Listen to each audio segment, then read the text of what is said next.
एक deadly war है और एक ह्यूज अपराइजिंग के बाद फाइनली पाकिस्तान में कुछ स्टेबिलिटी है।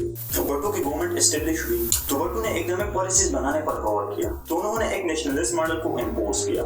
नेशनलाइजेशन का बेसिकली मतलब ये है कि सारे प्राइवेट सेक्टर्स को गवर्नमेंट के कंट्रोल के अंदर ले लेना। तो प्राइवेट सेक्टर जैसे hospital, insurance companies, banks, industries, ये सब के सब गवर्नमेंट के कंट्रोल में आ गई। 1 जनवरी 1972 भुट्टो ने टीवी स्पीच में अनाउंस किया कि वो नेशनलाइजेशन एंड इकोनॉमिक रिफॉर्म के अंडर 3 स्टेज प्रोग्राम स्टार्ट करने वाले हैं। Had made a pledge to the people of Pakistan to implement important industrial reforms in the country. The control and command of the people over the following categories of industries have been asserted. 1. Iron and steel industries. 2. Basic metal industries.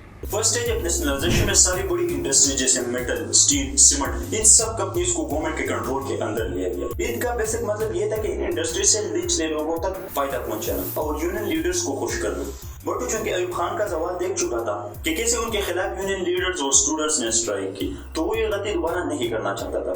एक बड़ी तादाद में Christian educational facilities को भी government के control में अंदर लिया गया। इसकी बड़ी एक अच्छी मिसाल गॉर्डन कॉलेज रावलपिंडी की। रिसेंटली 10 दिसंबर 2020 में एक न्यूज आई थी कि गवर्नमेंट फिर से गॉर्डन कॉलेज को प्राइवेटाइज कर रही है। लाहौर हाई कोर्ट के डिसीजन के खिलाफ सड़कों पर स्टूडेंट्स और टीचर्स के स्ट्राइक हुए और उन्होंने इस फैसले को सुप्रीम कोर्ट में चैलेंज करने का फैसला किया। इन सारे रिफॉर्म्स के बाद और इंडस्ट्रीज को गवर्नमेंट के अंडर लाने के बाद second stage of nationalisation start. इस स्टेज में बैंकिंग और फाइनेंशियल सेक्टर्स को नेशनलाइज कर दिया गया। 13 major banks, dozen of insurance companies, 2 petroleum companies और 10 शिपिंग इंडस्ट्रीज को गवर्नमेंट के कंट्रोल में लिया गया। उस वक्त के फाइनेंस मिनिस्टर मुबस्सिर हसन ने स्टेटमेंट दिया कि कौम के पैसों से कौम को फायदा होना चाहिए, ये हम कुछ लोगों के हाथ में नहीं दे सकते। 1 अप्रैल 1973 को भुट्टो ने Lahore chamber of commerce and industry की एक मीटिंग में स्टेटमेंट दिया कि प्राइवेट सेक्टर इकोनॉमिक पावर को कुछ लोगों तक महदूद रखती, जो लोअर लेवल और मिडिल लेवल के एंटरप्रेन्योर को मौका नहीं देती। इन सारे बैंकिंग सेक्टर और इंश्योरेंस कंपनीज को गवर्नमेंट के अंडर लाने के बाद third stage of nationalisation start हुई। नेशनलाइजेशन की थर्ड स्टेज 1 जुलाई 1976 में लॉन्च की गई।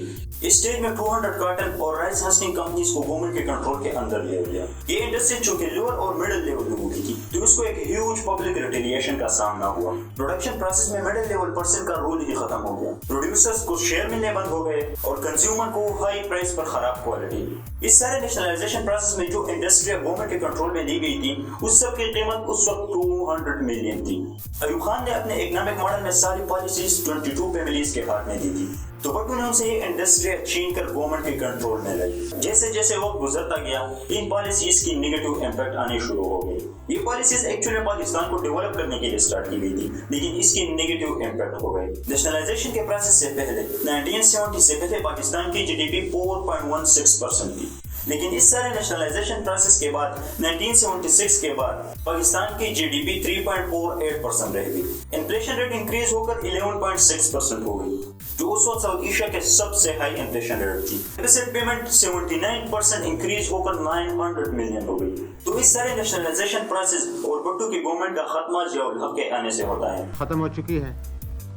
सारे मुल्क में मार्शल लॉ नाफिज कर दिया गया है। जियाउल हक ने मार्शल लॉ डिक्लेयर कर दी और एक नए मॉडल पर काम शुरू किया। जिया के इकोनॉमिक पॉलिसीज में क्या क्या चीजें थी, उसके क्या इम्पैक्ट्स और क्या बेनिफिट्स हुए, क्या उससे हमारी इंडस्ट्री, हमारी इकोनॉमिक ग्रोथ इंक्रीज हुई या नहीं, वो सब हम इस पाकिस्तान इकोनॉमी की नेक्स्ट वीडियो में समझेंगे। तो तब तक के लिए चैनल को सब्सक्राइब करें। मिलते हैं नेक्स्ट वीडियो में।